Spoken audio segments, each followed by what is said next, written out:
Good afternoon everyone. মই জোনমণিয়ে lifestyle পেশ্যনৰ আন এটি ভিডিঅ'লৈ আপোনালোক সকলোকে স্বাগতম জনালোঁ। মোৰ দৰং কলেজত এক্সাম চলি আছিল। আজি এক্সামৰ লাষ্ট ডে।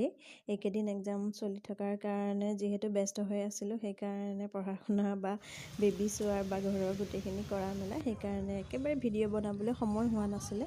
আজি এক্সাম শেষ, সেইকাৰণে অহাৰ সময়ত ভাবিলোঁ অলপমান ব্লগিং আৰম্ভ কৰোঁ, কাৰণ এইকেইদিন ভিডিঅ' দিয়াও হোৱা নাই, বনোৱাও হোৱা নাই।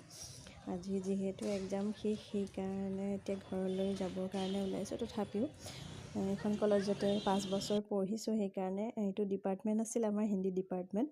ইয়াতে গ্ৰেজুৱেশ্যন কৰিলোঁ মই, মাষ্টাৰ ডিগ্ৰী তাৰপিছত ইউনিভাৰ্চিটিৰ পৰা কৰা হ'ল। তাৰপিছত এই সময়খিনি ইমান বেছি ধুনীয়া আছিলে, সময়খিনি ধৰিতো ৰাখিব নোৱাৰি, সেইকাৰণে নিজৰ ডিপাৰ্টমেণ্টটো এবাৰ চাই আহিলোঁগৈ। ইফালে আছে আমাৰ কমাৰ্চ ডিপাৰ্টমেণ্ট আছিলে, এতিয়াও সেই একেই হৈ আছে। কলেজখনৰ সম্পূৰ্ণখিনি একেই হৈ আছে, খালি 2-3টা নতুন গেলেৰী বনোৱা হৈছে, অলপমান ডেক'ৰেশ্যন ধুনীয়াকৈ কৰা হৈছে, ফুল চুল লগাই, আৰু অলপমান আগফালেই হওক বিভিন্ন ধৰণৰ মূৰ্তি বনাই পেলাই 2-3টা নতুন নতুন বিল্ডিং বনাইছে। যিটো লাইব্ৰেৰী আমাৰ আছিলে, লাইব্ৰেৰীটো অলপমান সৰু আছিলে আমি পঢ়ি থকাৰ সময়তে।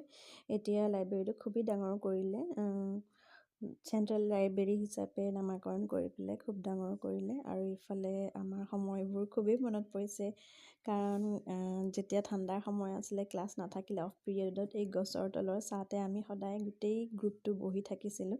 যিহেতু আমাৰ ছোৱালীৰ পৰিমাণ বেছি আছিলে আমাৰ ডিপাৰ্টমেণ্টত, ল'ৰা মাত্ৰ 4জন বা 5জনৰ ভিতৰতে আছিলে।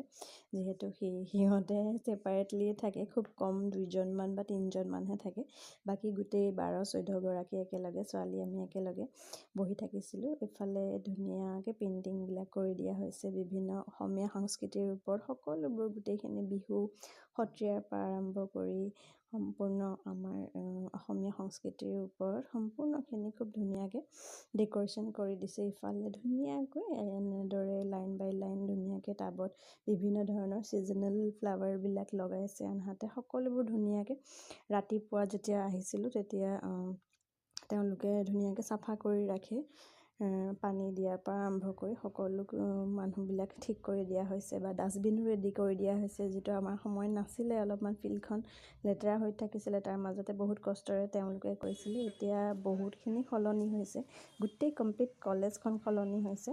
আহিয়ে দেখিছোঁ মেধভিক বহি আছে প্ৰিম্পীৰ লগত। যিহেতু আজি হাজবেণ্ড ডিউটিলৈ আগবেলা ছুটি লৈছে, সেইকাৰণে তেওঁ ভাতত লাগি আছে। ময়ো আহি পেলাই অলপ ৰ'দতে বহি ৰেষ্ট ল'লোঁ।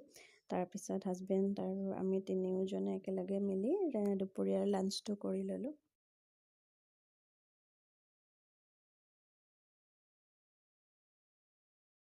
সেই সময়ত অকণমান মিডভিকৰ লগত খেলিলোঁ। চাওকচোন, সি পেনটো উলিয়াই দিওঁতে কপিত অকণমান আঁকা বাঁকা কৰাৰ পাছত কি অৱস্থা কৰিলে মুখে চুখে।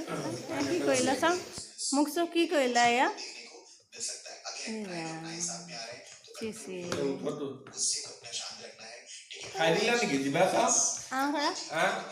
নাই নাই, মুচি দিব লাগিব।